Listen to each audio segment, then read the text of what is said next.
Саламатсыздарбы кыргыз элим. Мен бүгүнкү айтайын деген сөзүм бул 5-ши күнү балыкчы шаарында болгон балыкчы ГОВДсынын начальниги кичинекей кызды сүзүп кеткени боюнча айтайын дегем. Ушул окуя боюнча мен өзүм баргам, өз көзүм менен көргөм, ошол менен силер менен бөлүшүп кетейин дегем. Коллегалар, чоң рахмат угуп атканыңарга, абдан кубанычтамын. Рахмат.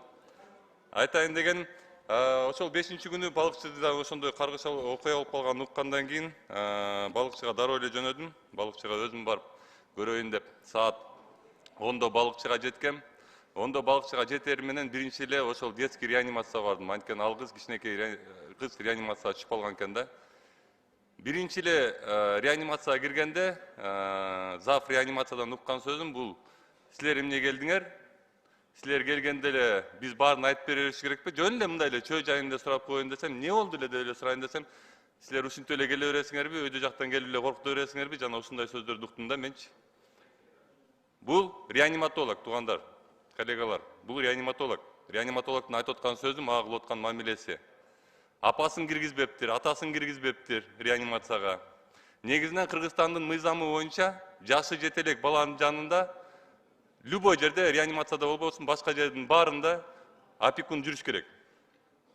А биздин реанимацияларда, биздин больницаларда андай мыйзам иштебейт да, негедир. Опекун да киргизбейт, баарын киргизбейт да, ошо реанимацияга камап туруп, реанимацияда баласы менен эмне болуп атканын ата эне билбейт да, мисалычы. Жада калса жогорку кеңештин депутаты келип, мен келип айтып атсам, мен кирип көрөйүн эмне болду деп атсам, мен менен дагы ошо реаниматолог ошол жерде урушуп атат. Кыйкырышы ошол жерде мен менен урушуп отурат. Телефонун чыгарып, видео камерага тартмайынча кыйкырышы ошол жерде мен менен айтышып отурду. Бул бир. Экинчиден, жанагы окуяда ошол ГОВДнын начальнигин бир тууган иниси машина менен мен болгом, машина менен мен сүзгөм деп туруп, өзүнүн мойнуна ошол окуяны алып отур мен барган малдачы. Анан кийин биз РОВДга бардык, эл көп болду, РОВДга барсак, РОВДдан сурадым да мен, канакей жанагы бала, мойнуна алып аткан бала кана деп сурасам, РОВДдан мени прокуратурага жөнөттү. Следственный мероприятие прокуратурада болуп атат азыр, ошол прокуратурага баргыла деди да. Балыкчынын прокуратурасына барсам, кана жанагы бала, ошол сүзүп алган бала кана, ошол мен өзүм сүздүм деп келбеди беле десем, биз билбейбиз, РОВДда дейт да. Ошол жерде 60, 100гө чукул адам жүрдүк да. Биз кайра машинага отуруп, кайра РОВДга бардык. РОВДга барып туруп, кана жанагы бала, сүзүп алган бала десек, ал билбейбиз, биз бияка келген жок, ал прокуратурада дейт. Кайра прокуратурага бардык. Прокуратурага барсак, кайра РОВДга жиберди. Ошентип жүздөй адамды бизди прокуратура менен РОВДдун ортосунда жогорку кеңештин депутатын кошуп туруп, прокуратура менен МВДнын элдери чуркатып койду да, ортого кошуп турупчу. Түнкү саат 2-де жанакы мен күнөөлүүмүн деген водительди түнкү саат 2-де таап келдик. Ошол жерде чуркап чырылдап жүрүп, тияка айтып, бияка айтып отуп, анан кийин жанагы водитель баланы алып келишти акыры РОВДгачы. Алып келгенден каякта болчу эле десе, следственный мероприятияда болчу эле, андай мындай дешти эле. Жаныма бир ошол жерде милицияда деле ар кандай адамдар иштейт, жанына бир киши келди дагы, милиционер бала келди дагы, айтты: "Байке, Эрлан Калчарович деди, үйүнөн алып келдик" деди да. Бул жерде мен айтайын деген сөзүм, биз канча малга чейин ушинтип жашайбыз я? Жабырып, жашырып. Эгер жогорку кеңештин депутаты ошол жерге барбай калганда,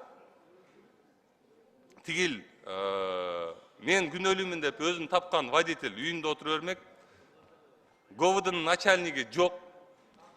Бул жерде ГОВДнын зам начальниги да тиешеси бар. ГОВДнын зам начальниги мен көзгө карап туруп айткан, биздин ГОВДнын начальниги дейт, эртең менен ошол ГОВД ремонт болуптур, строй материал алганга Бишкекке кеткен дейт. ГОВДнын начальниги эмнеге строй материал алганга Бишкекке келет? Ошондой окуя болуп атса, эмнеге ал иши ордунда эмес? Өзүнүн бир тууган иниси ошентип мойнуна алып атса, эмнеге ал ошол нерсени билбейт? Түнкү саат 2-ге чейин ГОВДнын начальниги каякта жүрдү? Прокуратура эмнеге жашырганга аракет кылат аны? Прокуратура эмнеге эгер ошол мен күнөөлүүмүн деп келген адамды жоготуп ийет, таппай калат? Негизинен эле Кыргызстанда мен тууганым, мен чоң жерде иштейм деген нерселер качан бүтөт мисалы? Анан мен бир айтайын деген жерим, бул эң мындай маанилүү жерлердин бири, жанагы кыздын атасы тосмого жазып бериптир. Менин тиги немеге сүзгөн тарапкачы, ГОУдун начальнигине. Бул менин жашоомдо биринчи жолу болуп аткан нерсе эмес да, ушинтип тосмонун артынан ушундай жумуштар жабылып кетет. Дагы бир нерсени айтып кетейин. Ушундай эле случай болгон менин жашоомдо, бир кыз, кичинекей кыз баягы кукланы кучактап жатып, отравление болуп, бетинин баары ожог болуп, анда дагы бир жума чуркалып артынан жанагы неме экспертизаларды алып, баарын алып туруп, уже сотко иши даяр болгондон кийин да ушу тосмо кат менен баягы күнөөлүү тарап чыгып кеткен да, мисалычы. Алмаз Акымжанович, мен ойлойм, бул нерсенин баягы бул окуянын аягына жетиш керек. ОУдун начальниги жоопко тартылыш керек. Анткени ал мал салып алымда неме менен жанагындай левый номерлерди эле тагып алып, мамлекет өткөрүп берген, 15 күнбү 20 күн мурун эле өткөрүп берген жаңы машинаны айдап барып туруп жанагы кызды сүзгөн. Экинчиден, жанагы иниси дагы, бир тууган иниси да жоопко тартылыш керек. Анткени следственный мероприятияларды ложный путь менен неметкен, алдаган ал. Прокуратура дагы, ошол кездеги дежурный прокурор дагы эмне себептен мен өзүм күнөөлүүмүн деп келген адамды таппай калганбыз биз. Дежурный прокурор дагы жоопко тартылыш керек ошол күнү болгон. Анан албетте жанакы больницадагы, реанимациядагы реаниматологдагы жоопко тартылыш керек да. Негизинен биринчиден жогорку кеңештин депутаты менен антип сүйлөшсө болбойт, бул бир. Экинчиден, бүт реанимацияларга, бүт реаниматологдорго айтып кетейин деген жерим, жашы жете элек балага обязательно жанындагы опекун бүт эмне болуп атканын жана эмне кылып аткандарын билип туруш керек. Бул Кыргызстандын мыйзамы. Рахмат.